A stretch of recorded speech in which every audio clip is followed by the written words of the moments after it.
भारत देश में चारों तरफ राम नाम की धुन गूंज रही है। राम राज्य आने की बात कही जा रही है।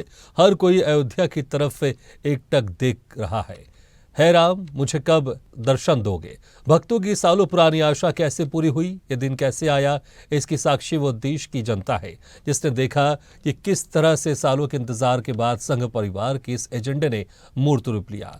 ऐसे में संघ परिवार के सालों पुराने एक और मुद्दे के पूरा होने की शुरुआत हो चुकी है और ये मुद्दा है देश में समान नागरिक संहिता के लागू होने का, जिसका आगाज देवभूमि उत्तराखंड से हुआ है, जहां पर विधानसभा के पटल पर यूसीसी का विधेयक पेश किया जा चुका है। इसी पर देखिए हमारी खास रिपोर्ट।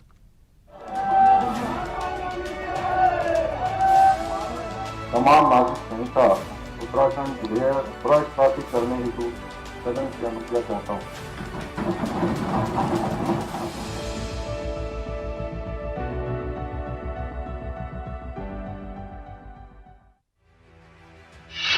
संघ परिवार के एक और मुद्दे के पूरा होने का आगाज। समान नागरिक संहिता की तरफ देश ने बढ़ाया पहला कदम। उत्तराखंड में यूसीसी का विधेयक विधानसभा पटल पर किया पेश। सीएम पुष्कर सिंह धामी ने किया विधानसभा में विधेयक पेश। सालों से कहा जाता था कि भारत देश को एक तरफ सोचने की जरूरत है, समझने की जरूरत है और ध्यान देने की जरूरत है कि बढ़ती जनसंख्या पर अगर लगाम नहीं लगाई गई तो परिस्थितियां विपरीत हो जाएंगी, देश के सामने बड़ी परेशानी हो जाएगी, रोजगार के साधन कम पड़ जाएंगे, दाने दाने के लिए दूसरे देश की तरफ देखना होगा, आर्थिक तंगी से देश को गुजरना होगा और इसका सीधा कारण होगा जनसंख्या विस्फोट। इस तरफ सोचने को हमको तब मजबूर होना पड़ा जब भारत देश ने चीन को पछाड़कर जनसंख्या के मामले में अव्वल मुकाम हासिल कर लिया। जनसंख्या के बढ़ते आंकड़ों पर लगाम लगाने की सालों से संघ परिवार मांग कर रहा था। राम मंदिर, कृष्ण जन्मभूमि, काशी विश्वनाथ, धारा 370 के साथ साथ समान नागरिक संहिता यानी कॉमन सिविल कोड को लागू करने की बात कही जाती रही थी।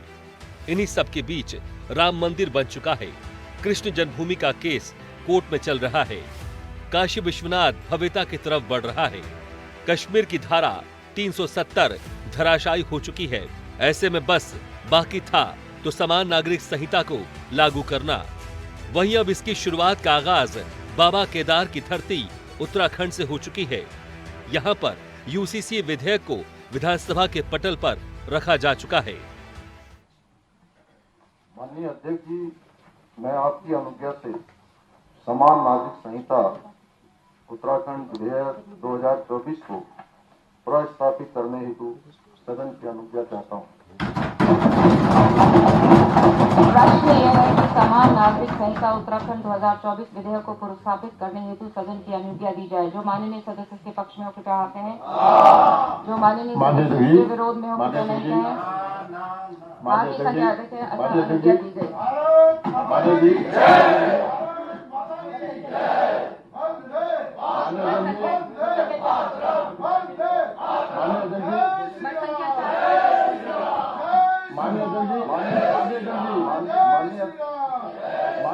माननीय अध्यक्ष जी, मैं आपकी अनुज्ञा से समान नागरिक संहिता उत्तराखंड विधेयक 2024 को पुनर्स्थापित करता हूँ। प्रतियां वितरित की जाए, प्रतियां दे दी जाए। यूसीसी की आवश्यकता क्यों पड़ी? माननीय अध्यक्ष जी, मैं कहना चाहता हूं, संविधान के अनुच्छेद 44 में उल्लिखित है कि नीति निर्देशक में यह स्पष्ट निर्देशित किया गया कि राज्य समान नागरिक आचार संहिता बनाने की दिशा में कार्य करेगा। संविधान निर्माण के समय संविधान सभा द्वारा समान नागरिक संहिता को पहले अनुच्छेद 35 व बाद में अनुच्छेद 44 में समायोजित किया गया तथा संविधान सभा में व्यापक बहस के उपरांत यह राष्ट्रहित में उचित पाया गया कि देश में एक समान नागरिक आचार संहिता उपयुक्त समय पर बनाई जानी चाहिए। जो लोग आज चर्चा करते हैं, जो जातीय आधार पर, तुष्टीकरण के आधार पर राजनीति करने का काम करते रहे, उनको आज समझना होगा कि ऐसे लोगों ने उस समय समान नागरिक आचार संहिता का उल्लंघन का विरोध नहीं किया, अपितु कहा कि देश के बंटवारे का ये समय समान नागरिक आचार संहिता लागू करने के लिए उचित नहीं है, लेकिन इसे उपयुक्त समय पर लागू किया जाना चाहिए। सभी वर्गों पर समान कानून लागू है। व्यक्तिगत नागरिक मामलों के लिए भी समान कानून लागू कर भारत की मूल भावना अनेकता में एकता के लिए यूसीसी एक महत्वपूर्ण कदम है। समान नागरिक संहिता पर अब चर्चा शुरू हो चुकी है कि पहाड़ों के रास्ते यूसीसी बिल का ड्राफ्ट जनता के सामने है। जय श्री राम के नारों के साथ इसको रखा गया। तो आप जानिए कि आखिर उत्तराखंड के समान नागरिक संहिता विधेयक में क्या कुछ खास है। यूसीसी की बड़ी बातें। लड़कियों का बढ़ाई जाएगी विवाह की आयु ताकि वो हो सके ग्रेजुएट। शादी का कराना होगा रजिस्ट्रेशन, ग्राम स्तर पर की जाएगी व्यवस्था। विवाह के रजिस्ट्रेशन के बिना नहीं मिलेगा सरकारी सुविधा का लाभ। पति पत्नी को तलाक का दिया जाएगा समान अधिकार। मुस्लिम पर्सनल लॉ में पति पत्नी को तलाक का अलग अलग अधिकार है। विधेयक के अनुसार पॉलीगैमी या बहुविवाह पर लगेगी रोक। उत्तराधिकार में लड़कियों को लड़कों के बराबर मिलेगा हक। नौकरीशुदा बेटे की मौत पर पत्नी के साथ माता पिता का भी राशि पर हक। पत्नी की मौत पर बेसहारा माता पिता की जिम्मेदारी उसके पति पर होगी। विधेयक के अनुसार बच्चे को गोद लेने की प्रक्रिया होगी आसान। लिव इन रिलेशनशिप का डिक्लेरेशन होगा आवश्यक, जिसका होगा वैधानिक फॉर्मेट। बच्चे के अनाथ होने पर गार्डियनशिप की प्रक्रिया को किया जाएगा आसान। पति पत्नी के झगड़े की स्थिति में बच्चों की कस्टडी उनके ग्रैंड पेरेंट्स को मिलेगी। जनसंख्या नियंत्रण पर विधेयक में आगे किया जाएगा काम। तलाक हसन, तलाक अहसन, तलाक बाइन, तलाक किनाया खत्म। अब सबका तलाक कोर्ट से करने की होगी प्रक्रिया। 6 महीने होगा कूलिंग पीरियड। निकाह हलाला, निकाह मुता, निकाह मिस्यार और दारुल कज़ा शरिया कोर्ट खत्म। विधेयक में खतना पर नहीं लगाई गई कोई रोक।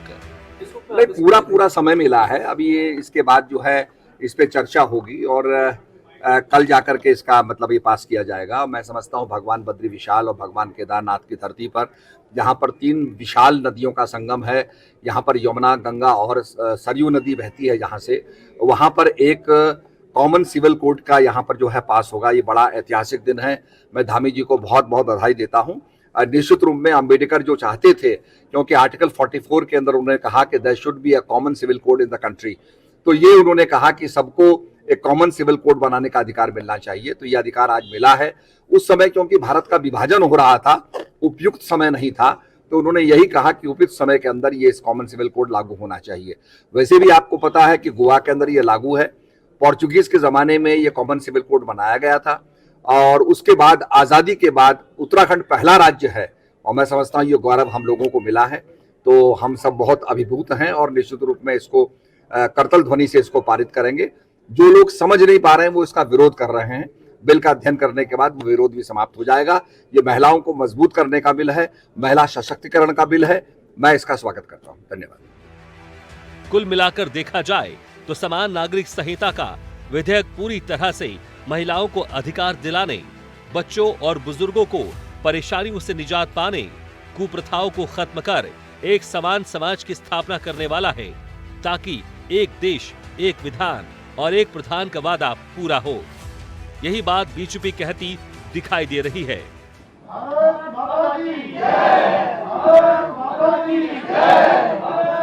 माननीय अध्यक्षा जी, अध्यक्षा जी,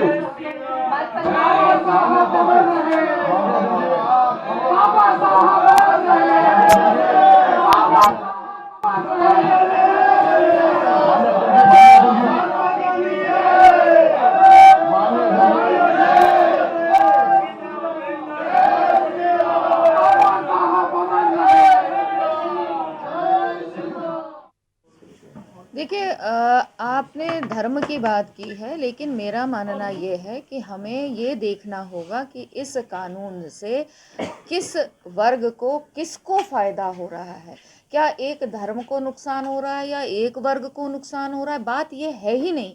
बात उस व्यक्ति तक पहुंचने की है, उस आवाज को सुनने की है जो शायद किसी भी धर्म में, किसी भी जात में प्रताड़ित है, वंचित है, परेशान है। अगर मैं कह रही हूँ कि हम महिला को प्रॉपर्टी राइट्स देने जा रहे हैं, अगर हम उनको अडॉप्शन राइट्स देने जा रहे हैं, मैरिज का रजिस्ट्रेशन होगा, लिव इन रिलेशनशिप्स के बारे में हम खुल के आज बात करने का प्रयास कर रहे हैं, तो इससे कहीं ना कहीं मेरी बहन जो है वो सशक्त और मजबूत होगी।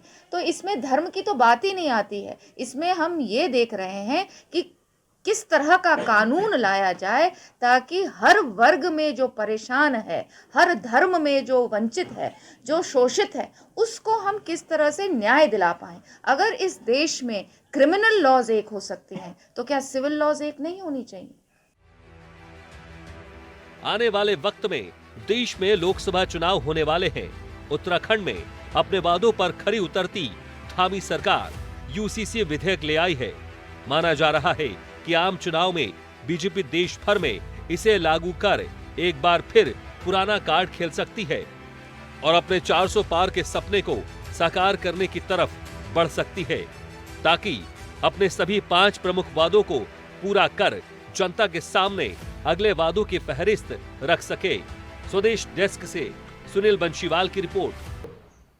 ऐसे वीडियो के लिए लाइक करें, शेयर करें, फॉलो करें और YouTube पर जाकर सब्सक्राइब करें और बेल आइकन को दबाना ना भूलें। और ताजा तरीन अपडेट के लिए स्वदेशलाइव.com पर जरूर जाएं।